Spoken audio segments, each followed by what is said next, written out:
just coming up to 8:30. The new variant of coronavirus is everywhere, according to the chief scientific advisor, and the toughest restrictions must be extended to get ahead of infections. Meanwhile, lorries are piling up at our ports, supermarket shelves are being stripped bare, and UK flights have been banned by 40 countries. So are we heading for a national lockdown? Joining us now is Home Secretary Priti Patel. Priti Patel, thanks for joining us this morning. Good morning. Good morning. On Good Morning Britain. Yes, at the press conference, we were looking for information from Boris Johnson, but we got some very crucial information, I think, from the scientific advisors and the scientists that it looks like we are heading towards a national lockdown, or Tier 4, if you want to call it that, across the entire nation. Do you see that happening in the coming weeks?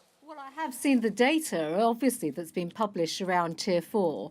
And I was on the programme last Thursday where I sat here and clearly said coronavirus is spreading across the country.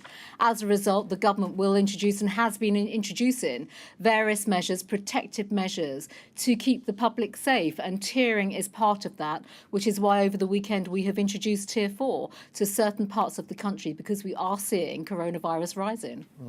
When do you think we should start seeing those more stricter restrictions across the rest of the country, though? If we are in that situation now where we're hearing that this strain is out of control, there's no definitive answers from the scientists as to what the effect of this strain is, even how effective the vaccine is. Those tests are taking place right now. So we are in a tremendous amount of uncertainty. Isn't this the time to bring the entire country, as upsetting and disappointing it will be for many, but isn't this the time to bring the entire country into a national lockdown? Well, I think, first of all, we follow the data, the science and the advice of the medical advisors, the professionals that are talking to government and across government every single day. If they were to say to us, these measures need to come in, as they did over the weekend, and we had many, many discussions, and rightly so, involving them, then clearly we will undertake measures. Everything is under review. We're in a global health pandemic. We're seeing a new strain of coronavirus. We know that this virus has been mutating in many, many ways, and this new strain it's more spreadable, basically, and that's what the advisors have been telling us. So we are following their advice and recommendations around tiering. That is the right thing to do, and with that, of course, the message to the public, to your viewers at home, is to remain safe, but to stay at home. Do not travel, and clearly follow all the measures that we've now become accustomed to. Social distancing, wearing face coverings, and reducing our contact with other people. But there are those government experts that are pointing to the fact that actually, with the new variant being across the country, it's almost too late to try to have the answer being localised restrictions. We've got Professor Robert Dingwall. He's a member of the New and Emerging Respiratory Virus Threats Advisory Group. Let's just take a listen to what he's saying. Well, I find it very hard to see the logic of it, let me put it that way. That if you recognise that significant numbers of cases were being found all over the country a week, 10 days ago, the genie is out of the bottle. Genie is out of the bottle. In other words, what's the point of these localised restrictions when we know that the new variant is already across the country? It is time to take action of this, to not be on the back foot, and to impose a national lockdown to get a control of this. We know Matt Hancock has said at the moment the virus is out of control. Well, first of all, we are taking action. And of course, we are following the advice of NERVTAG and other advisors in government. They come to a collective agreement, and our decisions are based on that collective agreement, not just individual comments from the individual advisors. So NERVTAG is a collective body, and they will reach a decision, and then they will advise government. So our decisions are based upon their advice. So let me just be quite clear about that. Secondly, in terms of the protective and the proactive measures that have been undertaken, Tier 4 is part of that, clearly, but we also have many other measures as well, including mass testing and various other ways in which we are trying to contain this virus. So we are being proactive in every sense of the word. As I've said, the measures are constantly under review. When the circumstances change, when data changes, government acts incredibly quickly, and the public saw that at the weekend, and we will continue to do so. What about looking ahead when we're talking about schools going back in January? We know announcements have already been made for that to be a staggered return in order to protect people, because we know that the virus is transmitted more quickly through children, and it seems particularly this new COVID-19 strain is spreading faster among children. We spoke to Professor Susan Mickey, who's a member of SAGE, earlier on the programme, and this is what she had to say about schools returning. Now, if this is more infectious amongst children, this situation is going to only get worse. And I know the teaching unions were asking the government to allow schools to shut earlier. And I would say, in the situation we know now, balancing everything up, I would say the best thing to do would be to have schools shut for January.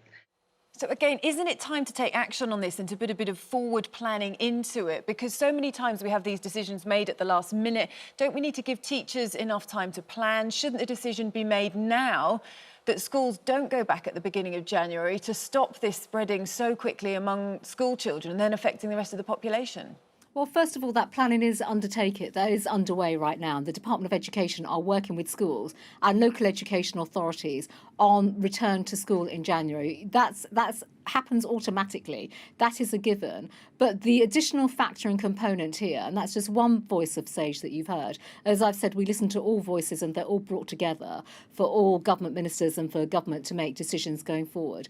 The important additional aspect here right now is obviously mass testing. So you would have seen last week, and I was on the programme last Thursday, in fact, where we were speaking about mass testing in parts of London and in schools, which took place just before the closure of schools as well. So these discussions are underway and these plans are being developed right now. So if I may say so, it's wrong to say that it's all last minute. These are not last minute plans. There's a lot of work, and I see this myself. I've been working with SCGs, particularly in London, but also with local authorities, local resilience forums. We see all of this work taking place across government. Well, because it's not being reported constantly right now does not mean that this work is not underway. And I think it is also really important just to emphasise, we want everyone to be kept safe. We want our schools to be safe environments. We want our children to be kept safe as well, which is why testing, this is part of our new normal. This is part of our new way of life. And this is why we're bringing testing into schools. OK. We also need to talk about the situation in Dover at the moment because, of course, we've got lorries backed up there. There are significant disruptions because of what's been happening with the situation there. Can you bring us up to date with that? Because we heard from the Prime Minister yesterday at the press conference that he was hoping to have it sorted out in hours. He'd been speaking to President Macron about this. When can we expect this situation to be resolved? Well, discussions are underway right now. My colleague in government, the Transport Secretary, Grant Shapps, is leading on those discussions with his counterpart in Paris. So those talks are ongoing right now. That is very much for the Secretary of State, who'll be making announcements later on today. But what I should also emphasise right now, that throughout this pandemic, we have kept the short straits open. And obviously, the freight coming into the country, that has been consistent. But right now, what we are seeing in terms of lorries at Dover and throughout Kent, that happens frequently, and the operational planning that is underway and has taken place with our inland site at Manston, with Contraflow processes in place, that is part of our normal business as usual for when incidences of this nature take place, and they happen frequently. There are worries about supplies as a consequence and how food and medicines are going to be affected because of the situation there. Well, first of all, it's important to recognise that only 20% of our goods come through the short straits, so through this particular avenue. 80% of our goods come in, and that includes fresh foods, medical products, medicines, vaccines, etc., through other means. And the other means through air freight and also to other ports across the country. Dover is not the only port that we have in the United Kingdom. I say that as an Essex MP. You know, we have Tilbury, we have London Gateway. There are many other ports across the eastern seaboard of the United Kingdom. So I think we have to put this into context. The majority of our goods come into the country through other means, and there are plenty of supplies in our shops. I don't think it's right to say that there are shortages at all. Supplies in the run-up to Christmas, there are ample supplies. We're seeing that in our shops. And of course, when we see lorries going into Kent, that is not a new thing. We see operations stack almost on a yearly basis, sometimes twice, 3 times, 4 times a year. And that could be because of weather problems with the crossing, or technology problems at ports, both in the UK and in Calais, or even when the workers go on strike in France as well. Right. This is the normal. This is very much business as usual for us. I think this is being heightened, obviously, end of transition coming, but obviously because of coronavirus in particular. And part of the discussions that are taking place right now between the transport secretaries in Paris and the UK are covering many of these issues that are health-related around coronavirus and stopping the spread of this disease. Priti Patel, just finally, I just want to talk about something else. As Home Secretary, I feel like I need to ask you about the case of Osim Brown. You'll be very aware of this. Just to remind our viewers, autistic young man facing deportation. He's a Jamaican-born resident in the UK who was served the removal notice in 2018. His crime was stealing a mobile phone. That is the most serious crime, stealing a mobile phone. His friend has testified that he wasn't really involved in that.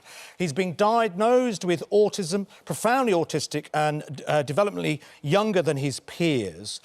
He's learning disabled, dyslexic, and due to his time in care, has since been diagnosed now with PTSD. Many people are calling for a halt on his deportation. Surely this isn't one of those that you feel need to be deported. Surely Osim should be a British citizen and we should be looking after him. Well, first of all, I think it's really important that I just put some context in this. I'm not allowed to comment on individual and specific cases. This is an ongoing case, it's a live case, and it'd be wrong for me to comment on the specifics that you have currently highlighted. But as with every single individual that goes through, whether it's deportation or any aspect of criminality, the Home Office has to do all the due diligence, and I can give your viewers the assurance that we are currently doing that. What is happening next with his case, then? Because we know that there is a hearing in January. Well, I'm not asking you about the specifics of the case, but can you assure us that what is happening next? His family will be watching now. What is the next step in the process for Osim Brown?